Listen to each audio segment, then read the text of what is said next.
Coffee, Calm and Connection is about being human. It's about you choosing to prioritize your well-being, putting the time in to strengthen your resilience to adversity, and being part of a community that holds you accountable and offers support when the going gets tough. Our podcasts bring expert insight and real-life experiences together for you to enjoy and learn what it is that makes us human and how to work with it. Good afternoon, Azi. Thank you very much for joining me on the Coffee, Calm and Connection podcast. It's really great to have you here, and I would love to begin by hearing a bit about you, your experience, what it is you do in your daily life. Hi, Sarah. Thanks for having me. I'm very happy to be here. I'm a clinical psychologist. I finished my training back in 2015, and I've since been working in various services within the NHS. So I worked with children who were at risk of permanent exclusion from schools initially, and their families, and then moved on to work with adults within a community setting. So these are usually adults with severe and enduring mental health difficulties. And then I moved on to work a little bit within the acute service, also in the NHS, so working with inpatient and people at crisis. And currently I'm working on an international project, basically helping train and improve services in the Middle East. And also privately, I work delivering therapies to adults and young people. Absolutely incredible. Like that's that's really, really interesting. That's quite a varied background of things that you're doing. It's really interesting for me because there's a couple of things you've said that I'd like to hear a little bit more about. When you're talking about, let's start with the Middle East. What are you doing out there? That sounds incredible. Yeah, so what are we doing in the Middle East? We are basically, so the Middle East is, like many places in the world, they're discovering that mental health is really, really important, and that there is no physical health without mental health. So they're investing in their services, trying to upskill their staff, trying to make sure that the services are, good enough to meet the various needs of the population. So we deliver training, we deliver supervision to local psychologists. We are involved in trying to kind of, help structure the services in a way that works effectively, essentially. Wow. So One of the things that we're doing with Coffee, Calm and Connection, and I say we're doing, it might just be the way my head's working about it, but it's kind of this East meets West thing. So this idea of mindfulness and meditation and is very much an Eastern concept that's been, hundreds of years, has been used and found to be incredibly beneficial to physical and mental health.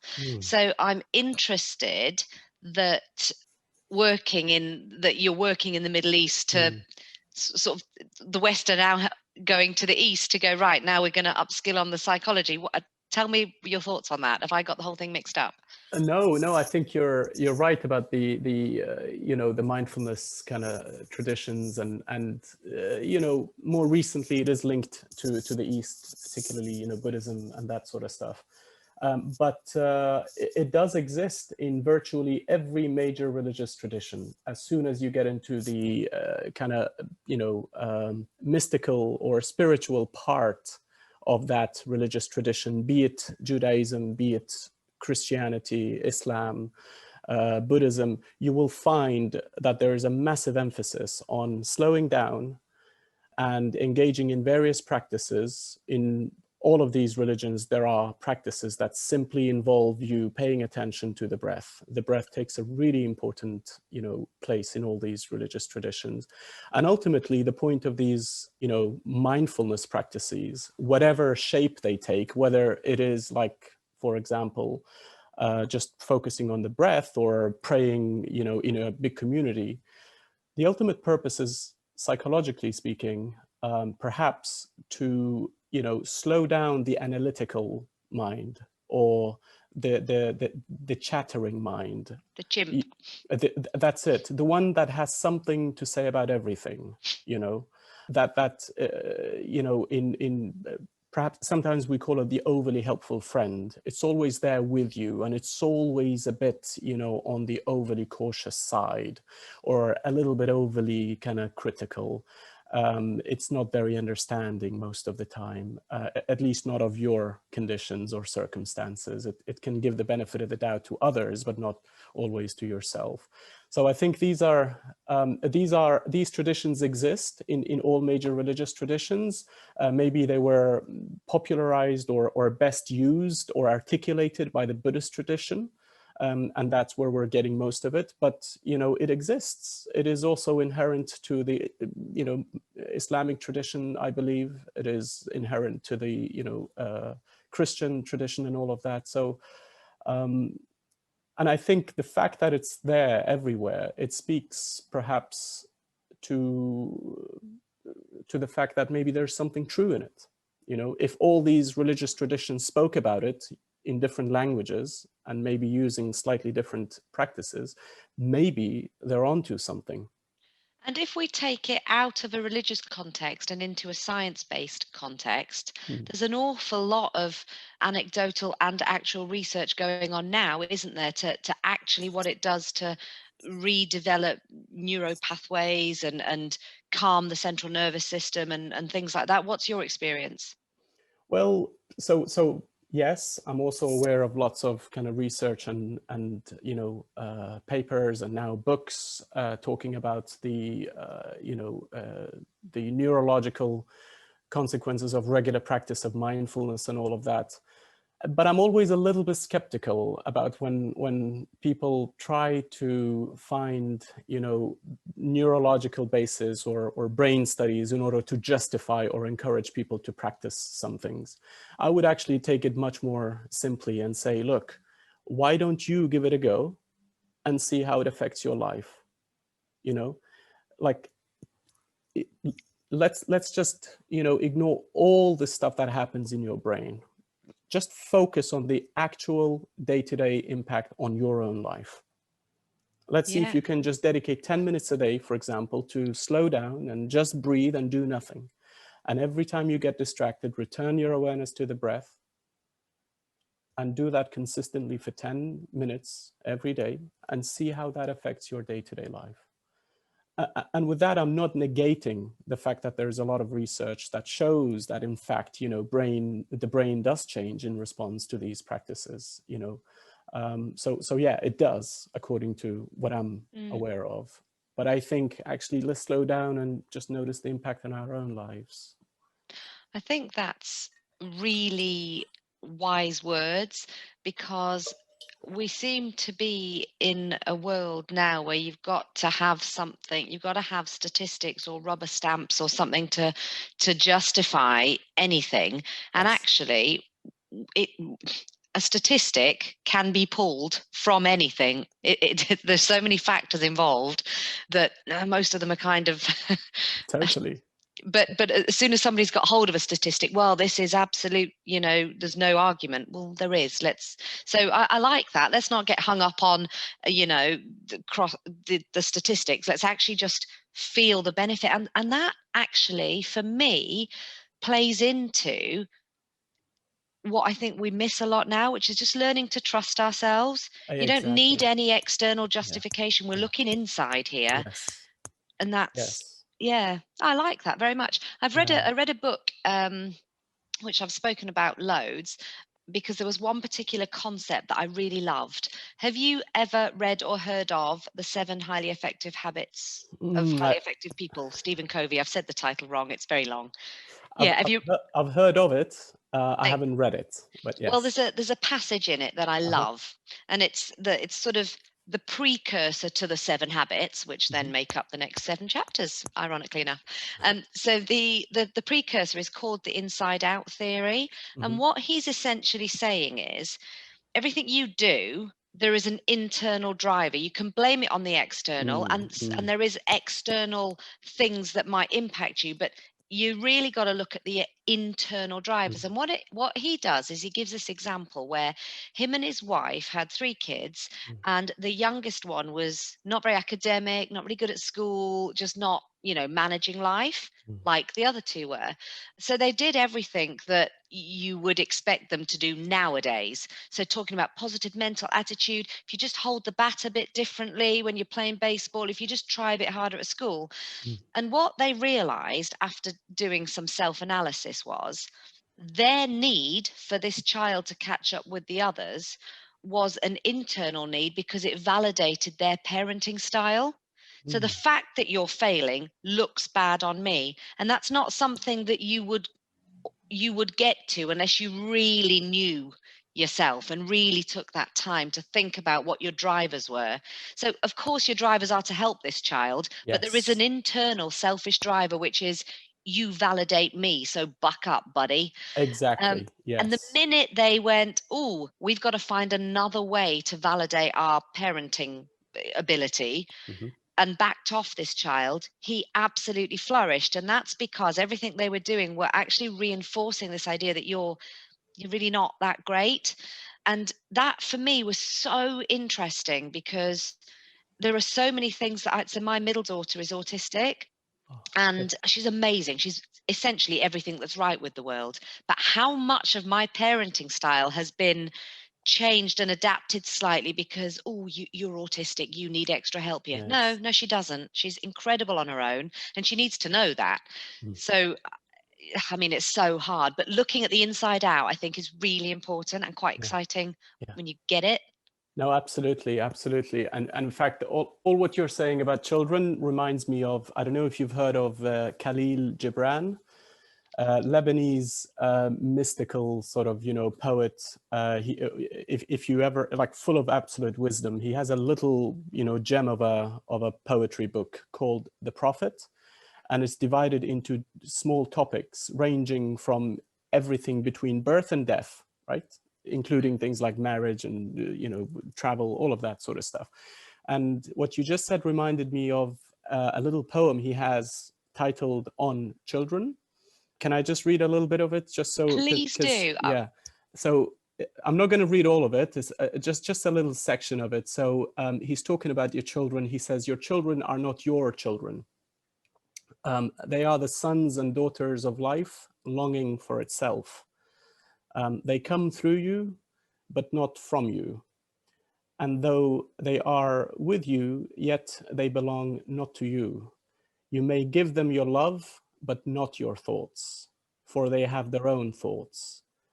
You may house their bodies, but not their souls, for their souls dwell in the house of tomorrow, which you cannot visit, not even in your dreams."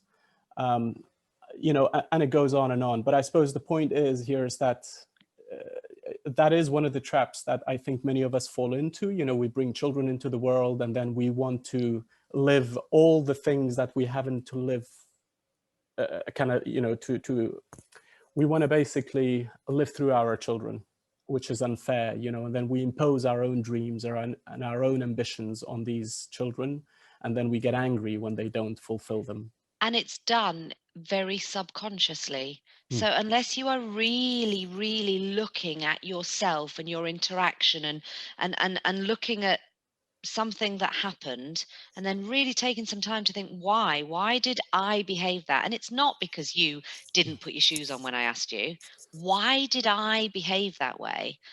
And and that is so I try so hard to do that, and obviously live a life full of guilt when I don't do it, or when I yell, or when I mm, whatever. mm, But the micromanagement of kids that we do nowadays is exactly what you're saying. mm.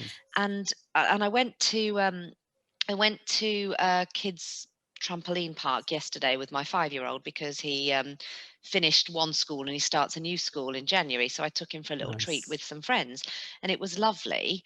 And as we sat down, the other two mums and the other two children were there, and we were interacting and chatting, but I was sort of watching what was happening as well. And don't jump too high. No, you're not Yeah. supposed to be on that. Get down. Can you? I didn't. You know, I was watching it and I was wondering how much of that was really what we should have been doing and how much of it we shouldn't. Yeah. And I think it's really interesting. And you can bring the same thing into a workplace, just interaction with people. Why is it that I don't like you? Why is it that you, my colleague that I sit with every day, why is it that I don't like you and that actually being around you makes me angry and anxious and blah, blah, blah? Yeah. And often it's not really about you, it's about me. And I see something in you reflected back at me that I don't like. Well, exactly, yeah. And oftentimes that's what we say, in that, you know, the things that really annoy us in other people are the things that we struggle to accept in ourselves. So if I see something in you that I really struggle to accept in myself, that I'm going to judge it really harshly. So, you know, if it's really quite common, these issues. And I actually think another reason that, you know, we don't get on with our colleagues sometimes, it's just the conversations can be a bit superficial, and it's all nicety chit chats, you know, about just nothing substantial, nothing meaningful. I think there is not enough space in our day-to-day, I think, interactions to talk about the stuff that really matters. Many of us are afraid to really think freely and talk freely and really be honest about what's difficult in my life. When somebody is asking us, I mean, when I first moved to this country, I was absolutely, you know, fascinated by this way of greeting others. You know, you're right. I guess so, right? I guess yeah, I am all right. You know, it's like you're already expecting the other person to say, yes, I'm all right, you know? So I think, you know, these conversations are almost designed to make you pretend that everything is all right.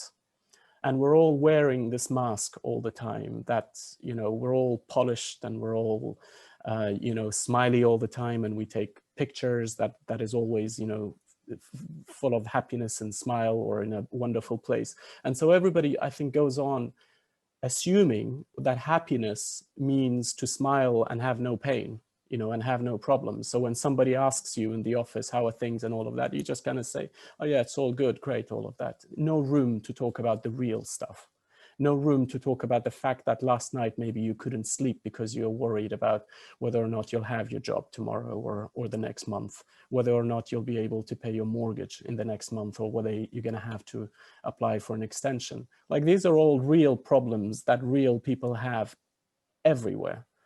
But it feels like there is a conspiracy of silence around it in society, where we're all agreeing amongst each other that there are certain things that are not okay to talk about.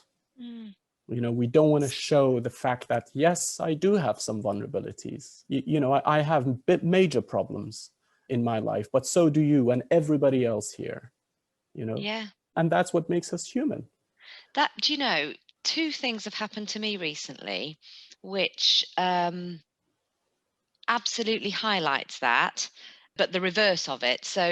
And what I think has happened is COVID and the isolation has increased almost this burst of honesty. So I was in the supermarket with my 3 children, and all of them were badgering me for something, and I was on the edge, and I was like, oh my God, no, you can't have the marshmallows, put them back. And what happened was my youngest walked past a lady's trolley, and he really went really close to this trolley and said, oh, there's chicken in there. And I said, sorry, you know, he's a kid, obviously he likes chicken. And And curious, right? and he's Curious, he curious, notices. and he absolutely. So and also the chicken was buried right at the bottom of the trolley. So I don't even know how he found it. But anyway, he said, oh, there's chicken in there. And I made a joke and carried on. And she said to me, don't worry, I've got 3 kids. And I said, oh, it's good fun, isn't it? Or something along those lines. Her next words were, I've actually got 4, but one of them's in her 20s and has left home. But don't, you know I don't look old enough to have 4 kids, jokey jokey. And I said, you actually don't, you know, I'm really surprised.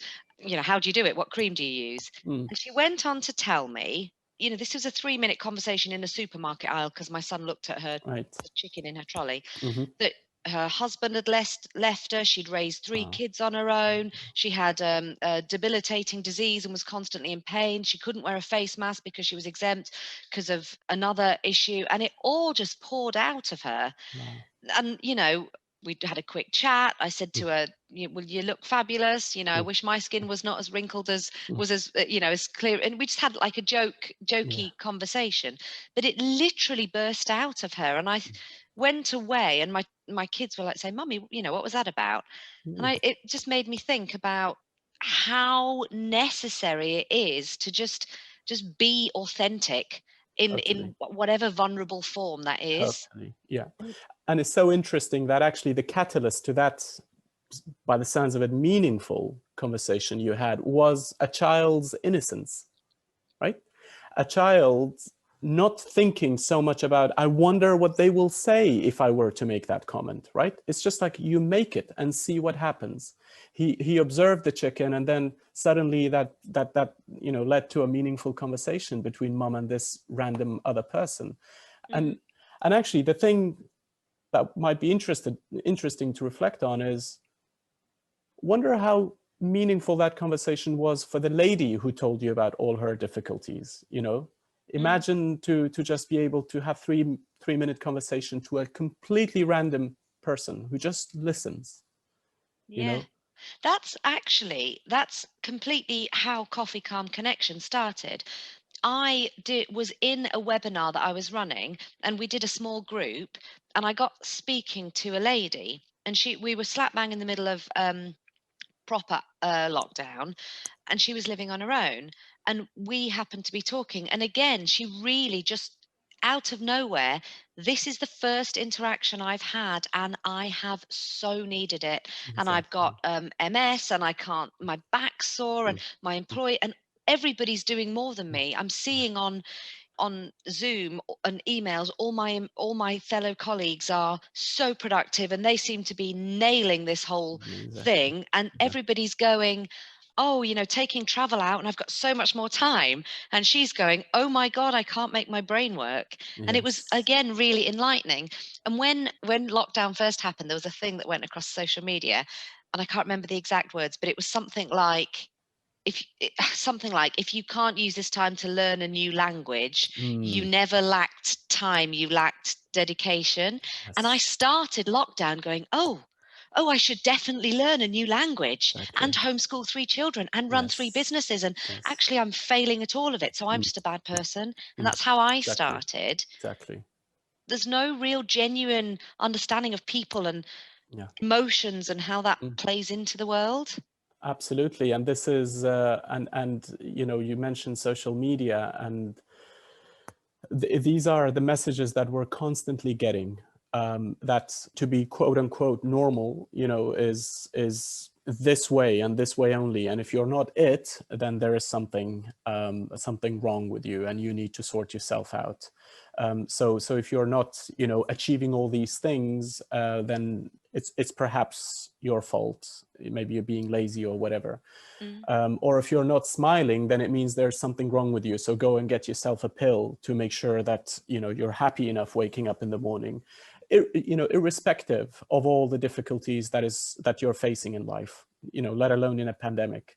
So I think I don't know, I think we live in times where we're increasingly pathologizing normal human emotions, and we're increasingly restricting the range of emotions that we deem to be normal and healthy. So if you're feeling anxious, then you've got an anxiety problem, and if you're feeling sad, then maybe you're depressed, and all of that. Whereas these are all emotions that are there for a reason. If you feel them, maybe another way to look at them, if you feel them, perhaps they signal that something in your life is not working the way you wish it did. Maybe there's a gap between the sort of life that you want to live and where you're at the moment. Hence the feeling signaling distress, right? Yeah. So to dampen the signal, the painful emotion, is a bit like turning the fire alarm off while your house is on fire because you don't like the alarm. Well, it's a really important thing to listen to, because it's telling you that something is not the way you want it to be. So instead of suppressing it or pathologizing it by calling it a name such as depression or whatever, actually call it for what it is. You're feeling sad and you're feeling, I don't know, helpless. Maybe there's a good reason you're feeling helpless. Maybe it's because whatever you do, doesn't result in any change in your life. And naturally, we become helpless when our actions have no effect. Here's a question for you, because I see this a lot in my kids and my kids' generation. That feeling of helplessness, it sort of starts anxiety, frustration, and some negative feelings. But actually, the feeling of helplessness is almost born out of, but you should fix it. Exactly. You should give me Yeah. something to fix it. Yeah. I don't want to go and run 3 miles a day every day and eat really healthily. I just want to be thin. So could you just fix it for me? Yes. And that comes back to the inside out thing. Mm. Nothing's easy, and it shouldn't be. Work for it. You'll feel better for it. Yeah. But that is not really a popular opinion. No, exactly. I mean, delayed gratification is a dirty, I think, concept in these times. We're all literally programmed to have what we want now, and if we don't, then you're encouraged to feel angry and offended. Do you want to hear a funny story on delayed gratification? Please do. Yeah. My daughter said to me 3 days ago, I'd like to cut my hair for the Princess Trust. She's got really long, beautiful blonde hair. And I said to her, that would be lovely. I want you to think about it. Mm-hmm. And on the 4th of January, when the hairdresser comes, if you'd like to do it, you can do it. So she thought about it, and she woke up this morning and she thought, I am not okay with waiting. And she went downstairs and she got the scissors and she cut her hair off. Wow. Yeah, delayed gratification is not a parenting. Yes. It's not something I have been able to instill Yeah. in my 8-year-old. And I mean, it's a really difficult thing, and as far as I understand the concept, it's not something innate. I mean, it may be mediated by some kind of hereditary stuff that you come into the world maybe primed to be better or worse at it.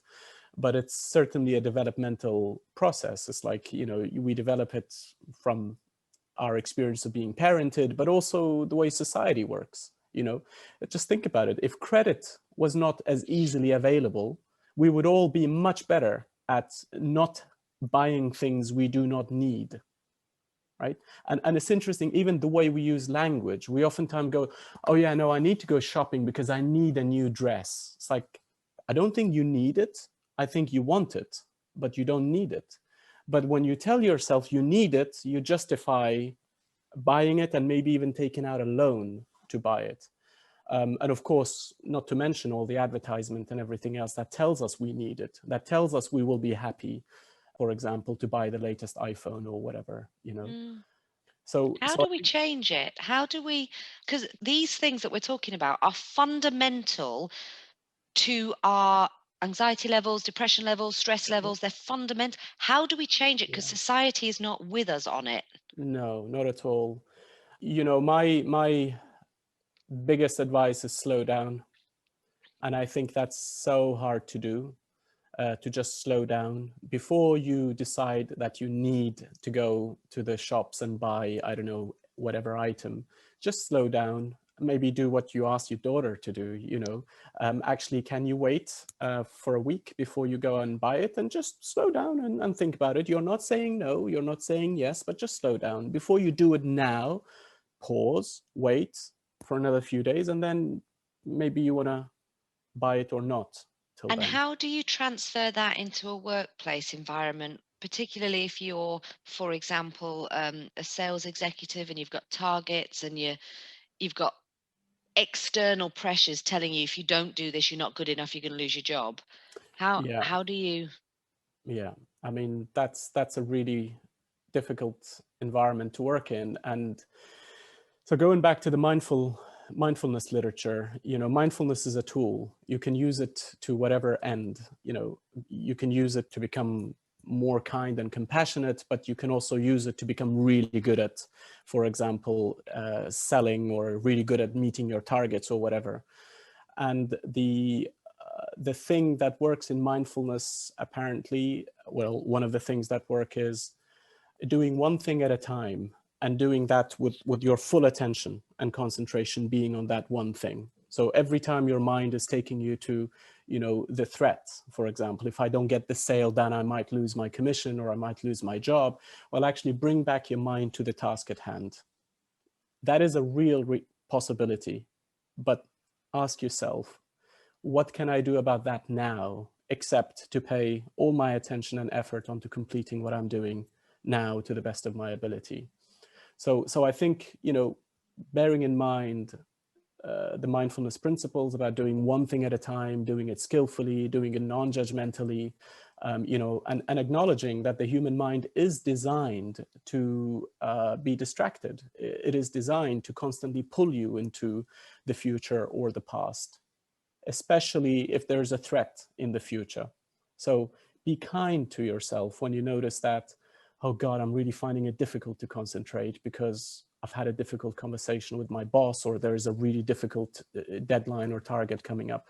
Of course, you're going to find it difficult to concentrate, not to label that difficulty as a sign of weakness or ineptitude as a worker, So slowing down, doing one thing at a time, and ensuring that you're gentle with yourself the way you would be with somebody you respect and care about, right? Like imagine if that was the person who's struggling to concentrate with the threat of, I don't know, dismissal in the future, Imagine if that was somebody you cared about. How would you encourage them to engage meaningfully in the task at hand? I like what you said about the overly helpful friend, because my overly helpful friend is overly critical. So But so is mine. did you, yeah, constantly, oh, that wasn't great, was it? Oh, that was a bit awkward. I don't think you should have done, all the time. All the time, yeah. Oh, you shouldn't have said that, Sarah. You're a chronic oversharer. Pipe down. All of this is just on my shoulder, always in. And what Yes. you've just said there's really helpful, because slow down applies to more than anything to the project deadlines work. And one of the analogies I like is it's almost like we think we're computers and we've got too many tabs open. So Exactly. close a few down, turn your Yes. phone off, stop your emails popping up. Yeah, exactly. Have you heard of the Pomodoro Principle? No, actually, tell me, please. It's a sort of efficiency principle, Mm, and I've probably got it wrong because it was a while ago I read about it, but it's basically you set a timer for 25 minutes, mhm. and in that 25 minutes you do nothing but the task you've got.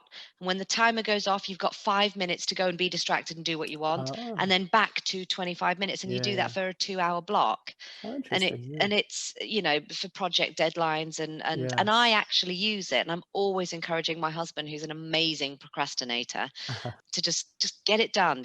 Let's just Yes. use, you've got your 5 minute Hmm. where you can go and be distracted, but otherwise 25 Yes. minutes, do it. Yes. Yeah, exactly.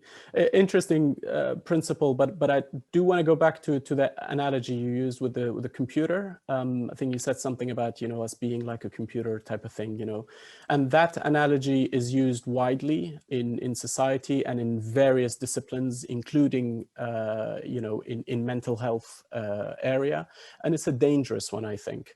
Because it assumes the human being is a bit like a machine, more specifically like a computer, with parts that can be understood in isolation from the rest, from the whole, right?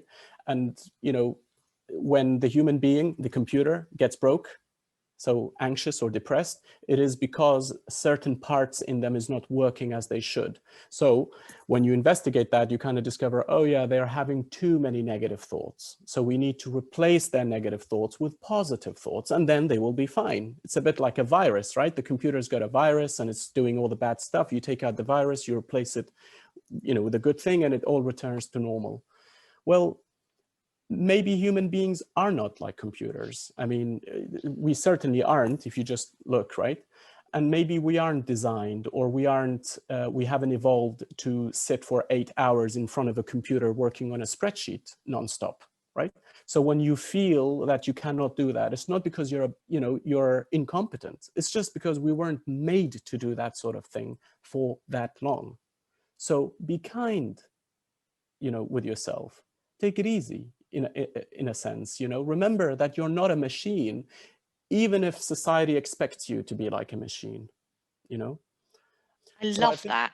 yeah, so I really think it's very important to just remember we are not machines, and if you are not living up to being a good machine, that's not because you're broken. It's because you're just a human being like everybody else. There's another analogy. I don't know if you've watched this film. It's called I Am by Tom Shad. I can't say his name. Shadyac. He's the Okay. guy that directed Ace Ventura.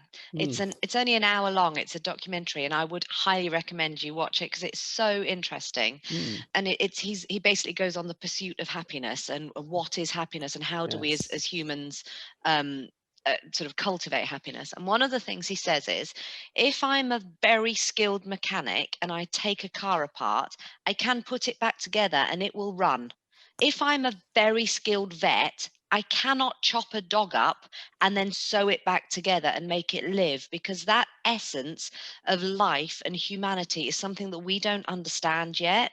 So exactly. stop trying to put us in the mechanic, put us in the life bit, and really understand that we are multifaceted, very complicated Absolutely. beings. Absolutely, absolutely. And remembering that the brain is a living, breathing organ. It responds to its environment.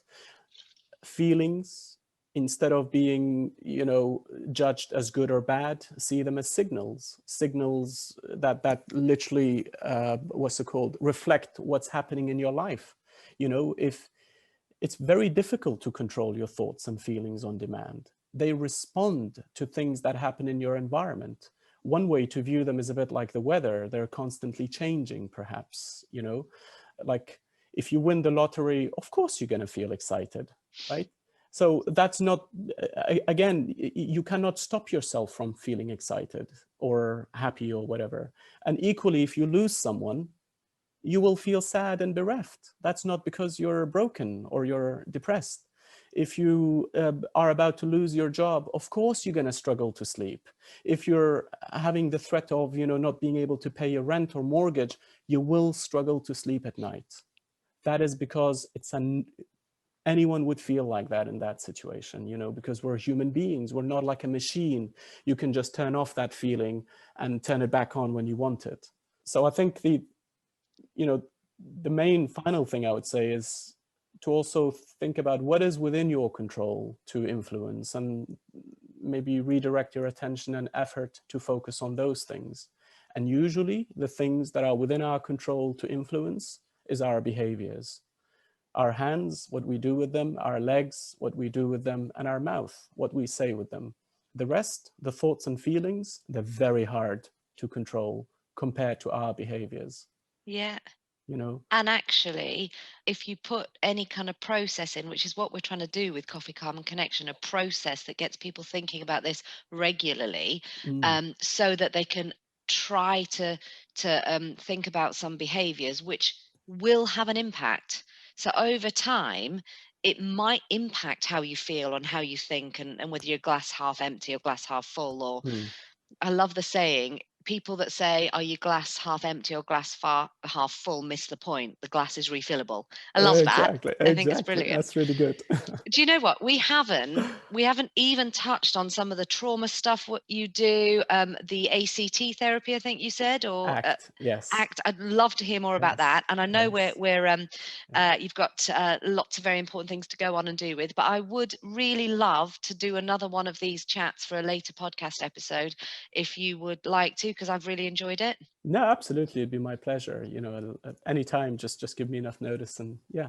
Wonderful. Well, Yeah, thank you so much for your time today. I think it's yeah, been really interesting. yeah. No, thanks, Sarah. This is, yeah, really interesting, and good luck with the project you're doing. I can, yeah, there's a lot that can be done actually. In your idea is really interesting, and I do wonder if, yeah, I have some things that maybe I can share with you in terms of just offering groups based on ACT Wonderful. principles, like for staff well-being and that sort of stuff. It's really interesting. So that would be incredible. yeah. One of the things that we're building alongside the 5-minute boosts, and it's integral to this, is the community.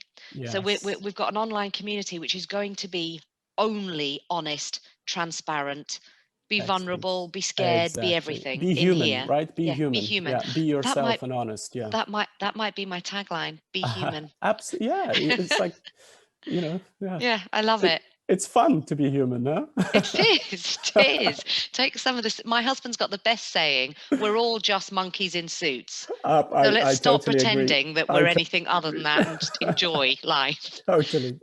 Yeah, it's Absolutely. fabulous. Thanks, Thank you very Sarah. much. Take Have care. a wonderful weekend and a lovely festive season if I don't Thanks. speak to you before. And you too. And Cheers. good luck. Thank you. Bye-bye. Bye. Bye. Thank you for listening to today's podcast. Your reviews, shares, and followership is incredibly valuable to us.